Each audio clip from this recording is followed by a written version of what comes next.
নমস্কার, নিউজ 18 বাংলায় আপনাদের প্রত্যেককে স্বাগত। আমি বিশ্ব মজুমদার, শুরু করছি সোজা সাপটা।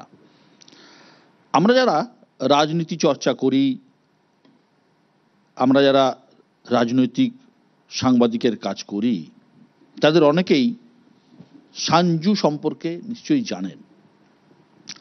যারা জানেন না তাদের জানানোর জন্য বলি, সাঞ্জু হলেন একজন চীনা কুশলী বা দার্শনিক। তিনি বলেছিলেন যে যে শত্রুকে চেনে এবং নিজেকে জানে, সে শত যুদ্ধেও সমস্যায় পড়ে না। আর শত্রুকে চেনার একটাই উপায়, স্পাই বা গুপ্তচর। শুধু সাঞ্জু নন, আমাদের কৌটিল্য তার অর্থশাস্ত্রে ইন্টেলিজেন্সের গুরুত্বের কথা বলেছেন।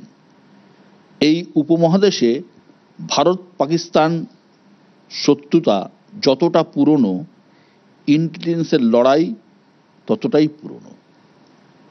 ভারতে ইন্টেলিজেন্স ব্যুরো বা আইবির জন্ম ব্রিটিশ আমলে। দেশ স্বাধীন হওয়ার পর 1962 সালে ভারত চীন যুদ্ধ শুরু হয়। 1965 সালে ভারত পাকিস্তান যুদ্ধ। এই দুই যুদ্ধের পর নয়াদিল্লি বুঝতে পারে, শুধু ঘরের খবর জানলেই হবে না, রাখতে হবে বাইরের খবরও। এরপরই জন্ম হয় রিসার্চ অ্যান্ড অ্যানালিসিস উইং বা রয়ের। আমাদের প্রথম প্রধান ছিলেন RN কাও।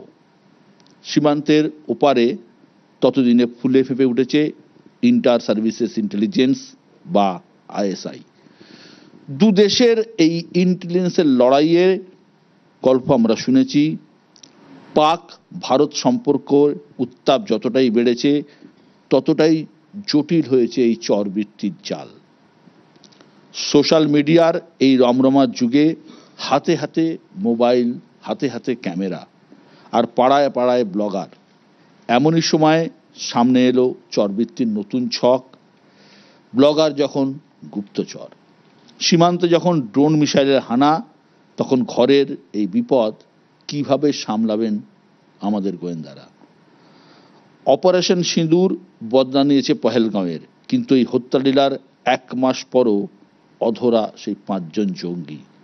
এই প্রশ্ন ঘোরাফেরা করছে আমাদের দেশ জুড়ে। আমাদের আজকের মোশন, বাইরে শত্রু দেশ, ঘরে গুপ্ত বিপদ। এ নিয়ে বলার জন্য যারা আজ আমার সঙ্গে আছেন, তারা পরিচয় করিয়ে দিই। প্রথমে আমার একদম ডান দিকে রয়েছেন কংগ্রেসের পক্ষে অভিষেক বন্দ্যোপাধ্যায়। পাশে রয়েছেন প্রাক্তন গোয়েন্দা কর্তা, অবসরপ্রাপ্ত IPS কল্যাণ মুখোপাধ্যায়। তার পাশে রয়েছেন শঙ্কুদেব পণ্ডা, বিজেপির পক্ষে। আমার ডান দিকে রয়েছেন সন্দীপ সেনগুপ্ত, সাইবার সিকিউরিটি বিশেষজ্ঞ। আমার একদম বাঁ দিকে রয়েছেন সুমন ভট্টাচার্য, রাজনৈতিক বিশ্লেষক। পাশে রয়েছেন পার্থপ্রতিম বিশ্বাস, CPIM এর পক্ষে। এবং আমার বাঁ দিকে রয়েছেন রাজ্যের বিশিষ্ট মন্ত্রী ডক্টর শশী পাঁজা। আমি ছোট করে প্রথমেই আসবো কল্যাণ মুখোপাধ্যায়ের কাছে। কল্যাণদা, এখন তো পাড়ায় পাড়ায় ব্লগার, পাড়ায় পাড়ায় প্রত্যেক রাতে মোবাইল ক্যামেরা। আজকের দিনে এই ইন্টেলিজেন্সের গুরুত্বটা ঠিক কতটা? আজকের দিনে বলে নয়, ইন্টেলিজেন্সের গুরুত্ব কিন্তু বহুদিন থেকে, বহু আগে, এমনকি আলেকজান্ডারের সময় আমরা জানি যে গুপ্তচর ব্যবহার হয়েছিল। যে জন্য এখন সমস্যাটা অনেক বাড়ছে, সেটা হচ্ছে এত সংখ্যক মানুষ মোবাইল ব্যবহার করছেন, সেই সংখ্যাটা কিন্তু অসম্ভব রকমের বিশাল। এবং তাদের যে স্কোপ, একটা মোবাইলে কোনো কিছু আপলোড করলে সেটা মোটামুটি কয়েক কোটি মানুষের কাছে মুহূর্তে পৌঁছে যায়।